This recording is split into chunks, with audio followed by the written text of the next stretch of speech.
सब लोग लगाया वो जी, ठाकरिया ने समझा वो जी।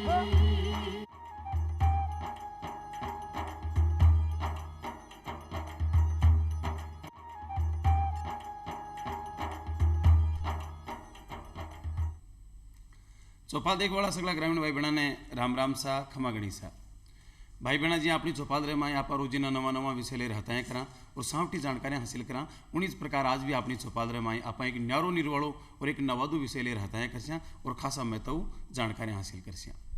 भाई बहना जी स्वामी विवेकानंद की हो कि मन ही भारत ने उन्नत बनावा वास्ते लोहा की नाड़ियाँ और फौलाद का पुट्ठा वाला भारतीय की आवश्यकता है।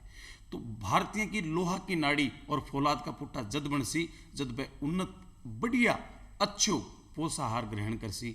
अच्छो पोषाहार ग्रहण करसी तो निश्चित रूप से वे निरोगा रहसी, मांदगी माँ का शरीर में नहीं आसी और वो निश्चित रूप से स्वस्थ प्रसन्नचित रहता हुआ ये भारत ने आगे ले जासी। और भी जीवन को मूल मंत्र साथियों सुखों को पहलो है पहला सुख निरोगी काया। तो आज आप ये विषय ने ले रहता है करसिया। आज को अपना विषय है पोषाहार और स्वास्थ्य जी की जानकारियाँ ले रहे अपने पीछे पधारिया डॉक्टर मेधावी गौतम जी जिका आहार विशेषज्ञ है। और डॉक्टर साहब आप चौपाल स्टूडियो में पधारिया इन वास्ते आपको स्वागत है, आपने घनी घनी खम्मा। तो आप जो अब की बार वो पोषाहार माह मना रही हाँ, तो ये पोषाहार माह की अब की बार की थीम कहीं है? राष्ट्रीय पोषाहार माह जो रहता है सितंबर महीने में, इस बार जो थीम अपने को मिली है वो मिली है कि कुपोषण छोड़ पोषण की ओर थामे क्षेत्रीय भोजन की ओर। तो बहुत ज़रूरी है कि अपन पोषण आहार जो है ज़रूरी नहीं है कि बाहर से कहीं से लेकर आए, हमारे आसपास हम अपना जो भोजन ग्रहण करते हैं उसमें कितना कितना पोषण कितना कितना मात्रा में हम चीज़ें ले रहे हैं और उनको सम्मिलित करके, और स्पेशली हमारा क्षेत्रीय भोजन को हम अगर सम्मिलित करके खाते हैं तो हम उसको कुपोषण को काफ़ी हद तक अपने से दूर रख सकते हैं। यानी कि अब की बार की थीम आ है कि आपा निरोगा रहणु है तो क्षेत्रीय जो भोजन है भी कि आपा आंगली पकड़ा भी कि डोर थामा तो निश्चित रूप से निरोगा रह। तो वो क्षत्रिय भोजन जो कहीं से है कहीं है क्षत्रिय भोजन कहीं कैसे कहाँ आप? देखिए क्षेत्रीय भोजन बोलेंगे या जैसे बोलेंगे अपना खाना का वो सामग्री जो हमारे आसपास में पैदावार होती है जिसको आप आसपास में पैदावार होती है वो आपके लिए शरीर के लिए ज़्यादा फ़ायदेमंद है। हमारा शरीर जो है हमारे आसपास के एनवायरनमेंट के हिसाब से ही और बिहेव करता है। तो जैसे अपना आसपास का माहौल रहेगा उसी हिसाब से अगर हम भोजन लेते हैं तो उसके कई फ़ायदे होते हैं। पहली चीज़ क्षेत्रीय भोजन लेने का फ़ायदा ये है कि एक तो आपको लोकली मिल जाता है वो, तो उसका अपना खर्चा नहीं ज़्यादा बैठता, वो आपका इजीली एक्सेसिबल है, इकोनॉमिकल है। दूसरा चीज़ कि हम उसको जिस माहौल में जिस सीज़न में जिस क्लाइमेट में ये बना होता है उस वेदर में उस सीज़न में हम उसको खाते हैं या लोकली ग्रोन को खाते हैं तो हमारा शरीर भी उस तरीके से रिस्पॉन्ड करता है। जैसे आप यूँ देखें कि सर्दियाँ आती हैं तो हरी पत्तेदार सब्जियाँ आ गई, अपन पालक उगाते हैं, मेथी उगाते हैं, बथुआ उगाते हैं, तो इनका जो फ़ायदा है वो बहुत ज़्यादा रहता है शरीर का, क्योंकि उस समय में जो बीमारियाँ रहती हैं या जो छोटी छोटी मोटी जो सीजनल बीमारियाँ जिनको अपन बोलते हैं वो आती हैं, तो अपन उन सब्जियों को अगर प्रयोग कर रहे हैं तो वो अपने को नहीं लगेंगी। वैसे ही गर्मियाँ आती हैं तो लौकी आ गई, टिंडी आ गई, तुरई आ गई, आपकी फलियाँ आ गई, तो इनमें जो आपको विटामिन मिलते हैं जिनसे इनमें मिनरल्स मिलते हैं जो ये सब आपको फ़ायदा करते हैं उन छोटी छोटी चीज़ों से फाइट करने में, जिनको अपन कहते हैं ना रोग प्रतिरोधक क्षमता बढ़ाने में, तो वो ये चीज़ें आपकी फ़ायदा करती है उसके अंदर।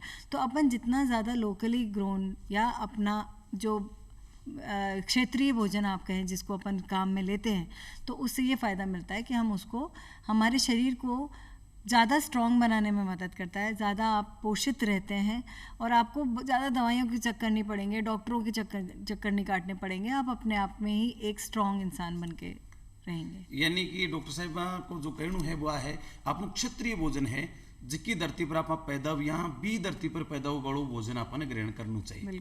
आप राजस्थान का लोग आपने इतनी नायाब चीज़ें मिले कि आप पूरा ये हिंदुस्तान का मैं कलकत्ता बेंगलोर जार बात चीज़ें की डिमांड करो तो बहुत महंगो मिले। डॉक्टर साहब जी आपने फोपड़िया है, केर है, सांगरी है, कुमटियो है, गुंदो है, पार्लर है, बतुरो है, आपनु बाजरू है, अपना मोट है, अपनी नागौर की मेथी है, आपनु ईसब गोड़ है, आपने जीरो है, आपनु धनियो है। राजस्थान का तक गजब का खान पान है कि आप कहीं चर्चा करा। और अबार की ऋतु में तो आप कहवा तो कि मुर्दरी दोहरा धरती रो मीठो गुटक मती रो रहे मरुदर्री दोहरा धरतीरो मीठो गुटक मतीरो रे बेट टीबड़े ऊपर थे तो कनक काकड़ी चीरो रे। तो ये मरुदर धरती को अपन मीठो मतीरो भी खाओ तो वो अपन पोषण देसी।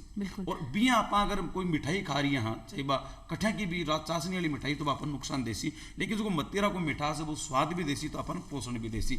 तो स्थानीय की चीज़ें हैं आप ग्रहण कर तो निश्चित रूप से स्वास्थ्य रहे और आपकी बार की थीम भी आई रखी है। तो मेधावी जी आपने देखा कि जीवन की शुरुआत हुए गर्भ से शुरुआत हुए, तो सबसे पहले अगर पोषण की बात करें तो गर्भ से स्टार्ट हुए। एक गर्भवती महिला को पोषण किया होना चाहिए ताकि बेका गर्भ में पड़ रही भ्रूण है वो स्वस्थ और एक मजबूत मनुष्य बन पैदा हुए। आपने बिल्कुल ठीक कहा, पोषण की शुरुआत तभी से हो जाती है जब वो भ्रूण माँ के गर्भ में जाके स्थापित होता है। वहाँ से लेके हम लोग बात करते हैं पहले 1000 दिन एक महिला और एक भ्रूण या बच्चे के लिए बहुत ही ज़रूरी दिन होते हैं, और ऐसे में पोषण सबसे बड़ा काम जो है वो प्ले करता है।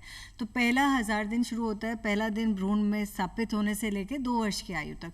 ऐसे में हर स्टेज में हर एक लेवल पे महिला को अपने पोषण का ध्यान रखना है, स्पेशली जब शुरू करते हैं गर्भावस्था से। गर्भावस्था में अपन हमेशा कहते हैं कि जो दादी नानी सब जने ये कहेंगे कि भाई तू अब खाना अच्छे से खा, क्यों? क्योंकि तेरे को 2 जनों का खाना है। तो 2 जनों का खाना नहीं है, बेसिकली खाना तो उसको एक का ही है, क्योंकि बच्चा जो है वो तो माँ से अपना पोषण सारा ले रहा है, क्योंकि वो जिस कॉर्ड से नली से जुड़ा है तो वो अपना पोषण पर्याप्त ले रहा है। ज़रूरी क्या है कि पोषण ऊपर से अच्छा इसलिए जाना चाहिए जिससे माँ का पोषण अच्छा बना रहे। माँ अच्छे से पौष्टिक भोजन खाती रहेगी तो डिलीवरी के समय में दिक्कत नहीं आएगी और वो बच्चा और माँ दोनों स्वस्थ रहेंगे।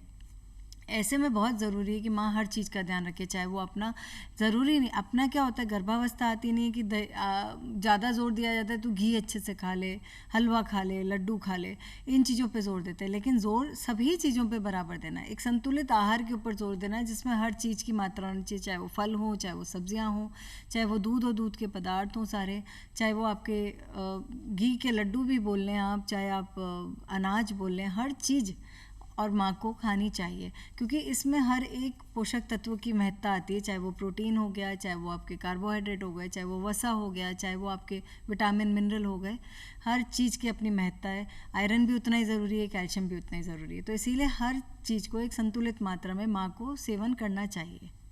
तो आप जो संतुलित मात्रा की बात करी तो जो प्रोटीन बताई भी कमाने, कार्बोहाइड्रेट भी है, भी कमाए कैल्शियम भी है, तो एक कत्ती कैलोरी होनी चाहिए गर्भवती की के बाबी के लिए सफिशियंट है। जब अपन गर्भवती महिला की बात करते हैं ना, तो जैसे एक महिला अब आमतौर पे जो महिला की कैलोरीज रहती है वो रहती है लगभग 1400-1500 के करीब। जैसे ही गर्भावस्था आती है तो 300 कैलोरीज बढ़ जाती है उसमें, तो करीब 1800 कैलोरीज का एक रफली एक अनुमान होता है कि इतना मात्रा में उसको लेना चाहिए। अब ये कैलोरीज जो हैं केवल और केवल रोटी या अनाज से ही नहीं देनी है अपने को हर चीज़ की मात्रा एक तय रखनी है कि इसको अगर हम रोटी भी खा रहे हैं तो ये दाल भी अवश्य खाए, ये दूध और दूध के पदार्थ भी ले, चाहे वो दही ले, चाहे वो पनीर ले, चाहे वो दूध ले, छेना ले, किसी भी फॉर्म में ले। अब दूध और दूध के पदार्थ जब बात करती हूँ तो इसमें मैं छाछ को अलग से रखूँगी, छाछ को इसमें दूध के पदार्थों के साथ में नहीं जोड़ेंगी, क्योंकि छाछ के में उतना प्रोटीन नहीं मिलता जितना अपने को दूध और दही से मिल जाता है। तो जब आप अपन एक गर्भवती महिला के खाने की बात करें तो दूध और दही का सेवन अच्छे से करते रहना है। हरी सब्जियां बहुत अच्छे से लेनी है, और अपने तो यहाँ पे हरी सब्जियों की कमी होती नहीं है, चाहे कोई सा भी मौसम हो। अभी भी पालक अच्छे से मिल रहा है और आप घर में भी उगा सकते हो। अपन जब बात कर रहे हैं कि क्षेत्रीय भोजन की बात करें तो ये नहीं है कि हमें बाहर से प्रोक्योर करना है, हम घर में आराम से पालक उगा सकते हैं, चौलाई उगा सकते हैं, चौलाई अभी बहुत अच्छी मिल रही है।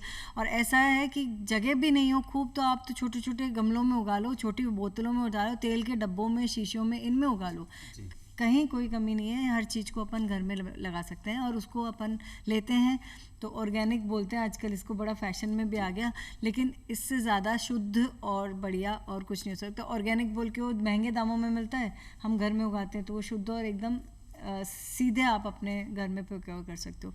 तो हर चीज़ को आप काम में लें। जी, आप बात करी कि घी, दूध, दही, छेना, एक मैंने छाछ ने अवॉइड ही रखा, थोड़ा नहीं अवॉइड नहीं करना, लेकिन उसको ऐसा नहीं करना, क्योंकि मैं जैसे महिलाओं से बात करती हूँ तो, और स्पेशली ग्रामीण क्षेत्रों से जो आती हैं, उनका जब अपन बात करते हैं कि आप क्या ले रहे हो तो उसमें ये बोलते हैं कि हम सुबह रोटी, छाछ से रोटी खा लिए, छाछ राबड़ी खा लिए, दिन का रोटी में भी छाछ तो ले ही लेंगे, सब्जी लिए तो लिए, आदत नहीं हो तो जाती नहीं है उनका लोगों लिए, की। तो छाछ लें, बहुत अच्छा है, ये मैं मना ही नहीं कर रही, क्योंकि अपना हाइड्रेशन या बोले पानी की पूर्ति के लिए या शरीर में अच्छी मात्रा में तरल पदार्थ जाने चाहिए, तो उसमें छाछ आप लेते हैं, बहुत अच्छा है।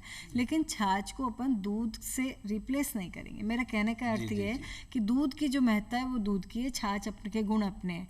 तो दूध में आपको प्रोटीन भी मिलता है, दूध में आपको कैल्शियम भी मिलता है और साथ में एनर्जी भी मिल रहा है। छाछ में आपको प्रोटीन की मात्रा कम मिलती है, तो अपन छाछ आप लो, लेकिन उसको दूध की जगह मत लो, दूध तो अपनी जगह रहेगा, छाछ को आप उसकी अलग जगह दो।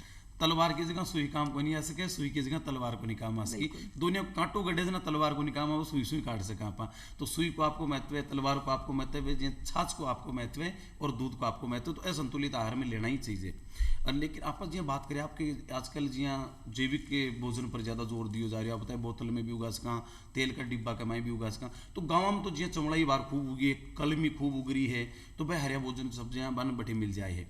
अगर शहरा का मैंने जे वो जैविक अब जी मान लो दुकान पर जामा तो बटे अपन रासायनिक कृषि मिले, तो वह घराने की प्रकार से संतुलित भोजन की हरी सब्जियां रखी हैं के हिसाब से करें। हर चीज़ आप अपने घर में, स्पेशली जैसे मैं आपको बताऊं, 2-4 सब्जियों का तो मैं स्पेशली यहाँ पे नाम लेना चाहूँगी जिसको आप घर में आराम से उगा सकते हो। जैसे पालक हो गई, मेथी हो गई, जो आपकी दाना मेथी के बीजों से भी उग जाएगी, तो वो किसी भी मौसम में उग सकती है। ऐसा नहीं है कि अपने को ठंड का ही वेट करना है। दाना मेथी के बीज डाल के आप मेथी उगा सकते हो। आप सरसों के बीज डाल के, अपने राई के बीज डाल के सरसों का उगा सकते हो।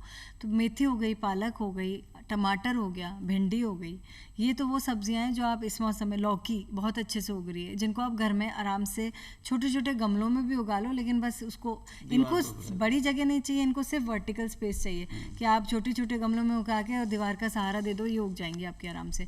ये वो सब्जियां और फल है और इनके अपने गुण है। अच्छा, इनकी अपन जब बात कर रहे हैं अभी इस पोषाहार माह में, हम जोर दे रहे हैं कि हम उन फलों और सब्जियों की या उन चीज़ों की बात करें जो अपने को सीधे सीधे हमारी रोग प्रतिरोधक क्षमता भी बढ़ाए, क्योंकि हम जिस दौर से गुजर रहे हैं अभी कोरोना के टाइम पे, बड़ी महामारी हमारे ऊपर है। ऐसे में बहुत ज़रूरी कि हमारा शरीर जो है वो एक अच्छा बैकअप रखे कि छोटी मोटी खांसी जुकाम जैसी बीमारियों को तो हम आने भी ना दें अपने पास में। ऐसे में बहुत ज़रूरी है कि आप अच्छे से विटामिन और मिनरल का इस्तेमाल करो। नींबू आप घर में उगा सकते हो। विटामिन सी जो है ये एक ऐसा पोषक तत्व है जिसको हम अपने खाने में ले रहे थे, लेकिन कोरोना के टाइम पे इसको इतना बड़ा रूप मिला है। जो काम बड़ी बड़ी एंटीबायोटिक्स नहीं कर सकी, जो काम बड़ी बड़ी दवाइयाँ नहीं कर सकी, वो काम विटामिन सी ने करा है। लोगों को कोरोना में से बाहर निकाल के लाया, मतलब आईसीयू के बेड से बाहर निकाल के लेकर आया, केवल एक विटामिन सी जैसा पोषक तत्व। तो ऐसी चीज़ें जब हम हमारे रूटीन में काम में लेते हैं, क्योंकि विटामिन सी है, विटामिन ई है, विटामिन ए है, ये सारे जो होते हैं इनको कहते हैं हम एंटीऑक्सीडेंट्स। ये होते हैं जो हमारे रोगों को, रोग प्रतिरोधक क्षमता बढ़ाने में मदद करते हैं। और इनको हम जब हमारे खाने में सम्मिलित करते हैं तो ये किन से मिलता है? आप ये 3-4 रंगों को ध्यान रखिए, जैसे लाल, पीला और हरा। ये अपनी ट्रैफिक लाइट्स जो रहती हैं, इनको अपन याद रखते हैं कि लाल, पीला और हरे रंग की सब्जियां और फलों को आप सेवन करते हो। तो जैसे टमाटर की मैं बात कर रही हूँ, आप घर में उगा सकते हो। पालक की बात कर रही हूँ, आप घर में उगा सकते हो। ये सब आपके घर में आराम से उगने वाली। कद्दू अपन काम में लेते हैं, कद्दू आप घर में उगा सकते हो आराम से। और इन सब में इतने अच्छे पोषक तत्व मिलते हैं, ये सब विटामिन मिलते हैं जो आपको रोगों से दूर रखने में बहुत मदद करते हैं।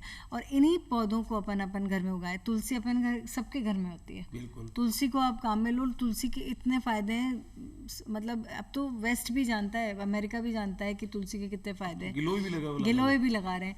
तो इन सब पौधों की यही तो फ़ायदे हैं कि हमारे को अंदर से ऐसा नहीं कह रही कि अपन तुलसी रोज खाएंगे, गिलोय खाएंगे तो कोविड होगा ही नहीं। कोरोना हो सकता है, लेकिन हमारी उससे लड़ने की ताकत जो है वो बढ़ जाएगी। रोग प्रतिरोधक क्षमता बहुत जरूरी है, बहुत जरूरी है कि आपको वो अपने आप हल्के में से आप निकल के बाहर निकल जाओगे जी। और एक मैं भी जी बताऊँ जी, आप गर्भवती के दौरान को बता दिए, आपने बच्चा के जन्म के बाद में ज़्यादातर ये करे कि मेथी का लाडू भी नहीं, सूंठ का लाडू बना दो, अजवान का लाडू बना दो, घी का हलवा पर ज़्यादा जोर आके, तो बच्चों यहाँ के बाद में भी को भोजन की प्रकार कौन होता है? आप बताइए जी कि पहले 1400 कैलोरी है तो बाद में 1800 कैलोरी कर दो, तो गर्भ के बाद में फिर किया? गर्भ के बाद में देखिए, सबसे बढ़िया बात यह है कि हम गर्भावस्था तक तो ये बहुत ध्यान रखते हैं कि हमारा पोषण अच्छा है, क्योंकि हमें लगता है हम बच्चे को हमारे साथ में कैरी कर रहे हैं, हमारे गर्भ में है बच्चा। लेकिन बहुत ज़रूरी है ये ध्यान रखना कि जो पोषण हम गर्भावस्था में ले रहे हैं उससे भी ज़्यादा पोषण की ज़रूरत हो जाती है स्तनपान के वक्त में। मतलब बच्चा इस समय हमारे भ्रूण से बाहर आ चुका है, लेकिन अब पहले तो वो क्या बोला था मैंने, नली से लगा हुआ है आपकी माँ की, तो सब पोषण अपना माँ से ले रहा है। लेकिन अब वो जबकि बाहर आ गया है, नली से जुड़ा हुआ नहीं है, तो वो टोटली माँ के ऊपर डिपेंडेंट है, माँ के दूध के ऊपर डिपेंडेंट है। पैदा होने से लेकर 6 महीने तक शिशु को केवल और केवल माँ का दूध ही पिलाना है, ऊपर का कुछ भी आहार नहीं देना है, पानी तक में भी नहीं देना है।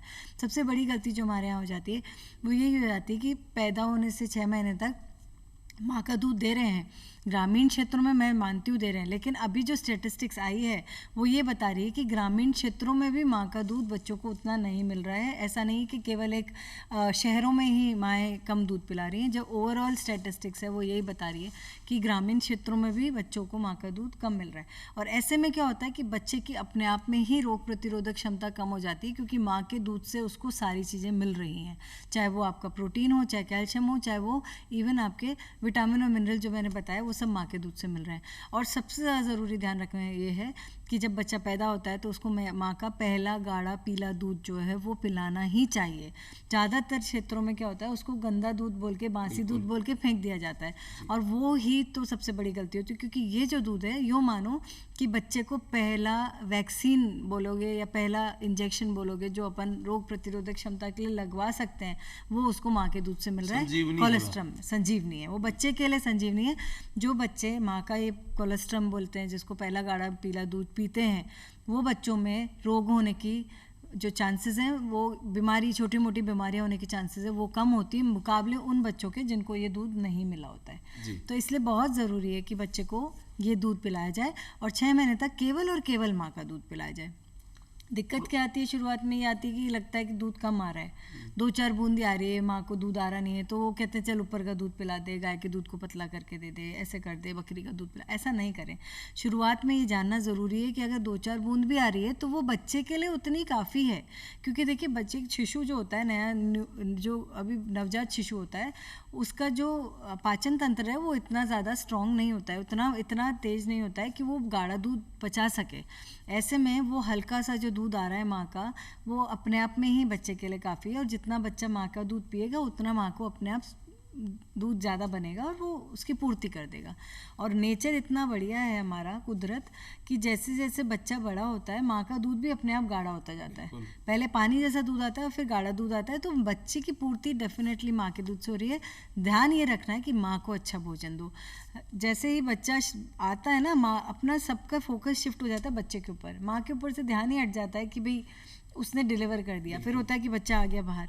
और ऐसे में बहुत ज़रूरी है कि माँ का पोषण छूटे ना, और वो प्रेगनेंसी, गर्भावस्था से भी ज़्यादा अच्छा पोषण उनको दिया जाए। कैलोरीज़ की बात करें तो वो भी फिर से 200 और बढ़ जाती हैं। प्रोटीन की बात करें तो वो भी बढ़ जाता है। कैल्शियम और आयरन की मात्रा भी बढ़ जाती है, क्योंकि अब वो सब कुछ माँ के दूध से बच्चे को जा रहा है। तो माँ अच्छा लेगी तभी बच्चे को अच्छा मिलेगा। जे 6 महीना तक तो बच्चों है जो माँ का दूध पर आश्रित है, और माँ का दूध का माध्यम से अगर माँ अच्छो आहार ले रही है तो बिन पूरा पोषाहार भी बच्चा नहीं मिल रही है।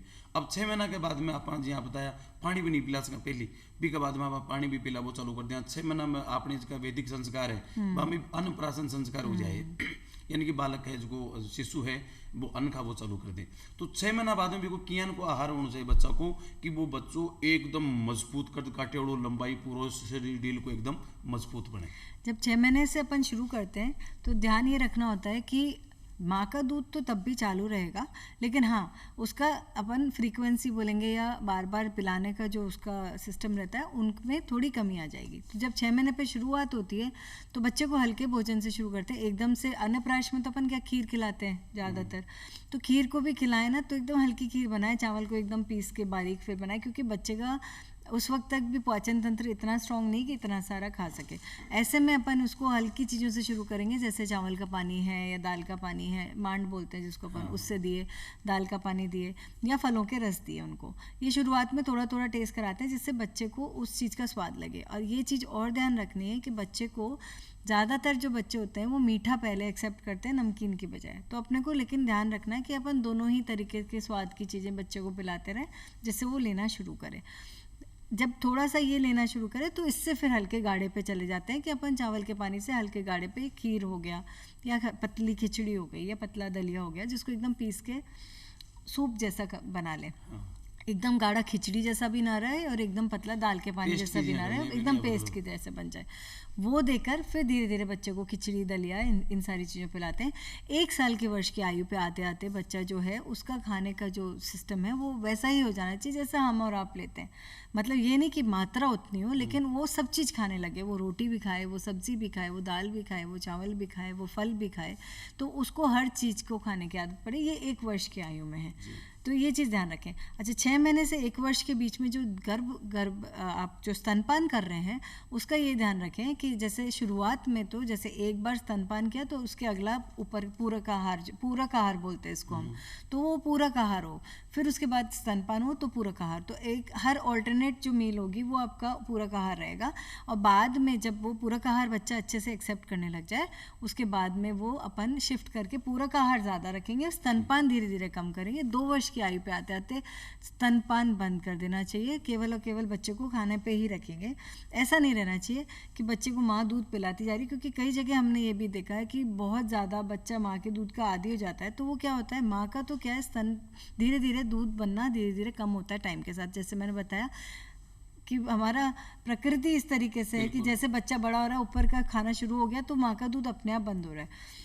अब जब माँ फीड करा रही है बच्चे को, दूध पिला रही है ये सोच के कि चलो दे देते, जिद कर रहा है, ऐसे में क्या होता है कि बच्चा वो लेकर ये संतुष्ट हो जाता है मानसिक तौर पे कि मैंने दूध पी लिया माँ का, और फिर वो खाना नहीं खाता और उस तरीके में उनके पोषण की कमियां आनी शुरू हो जाती हैं।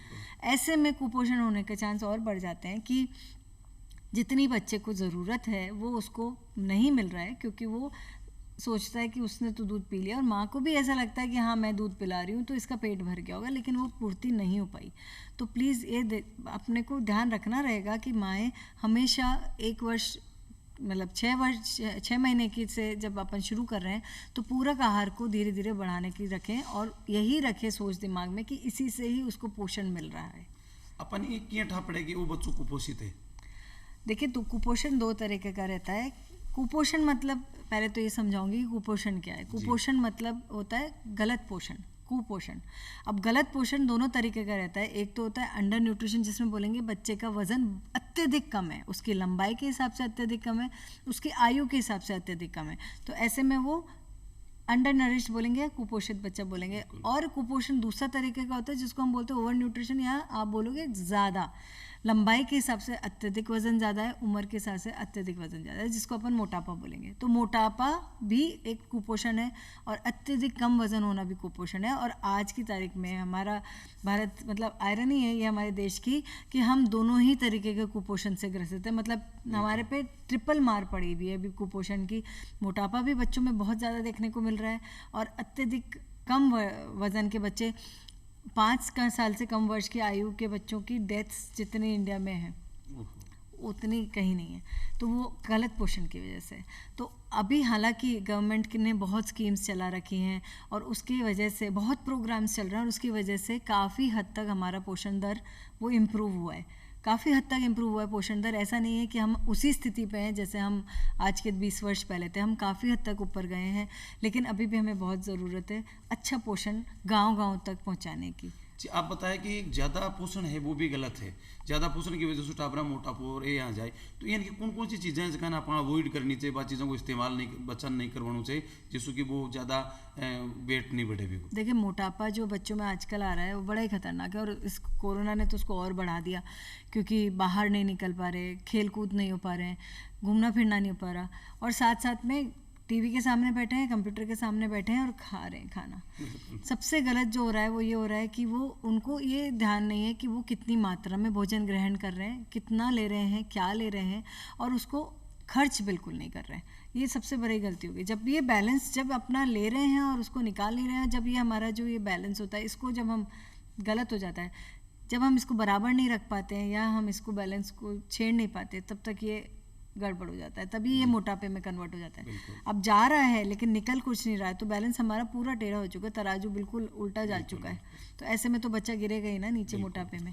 हमें बहुत ज़रूरी ये ध्यान रखना कि जब बच्चे को मोटापा बहुत अत्यधिक मात्रा में माओं को दिख रहा है कि इसका वज़न कंटिन्यूसली बढ़ता जा रहा है, तो अपने आप ही वो 2-3 चीज़ें जिनका मोटा मोटा ध्यान रखिए, बंद कर दें उनका।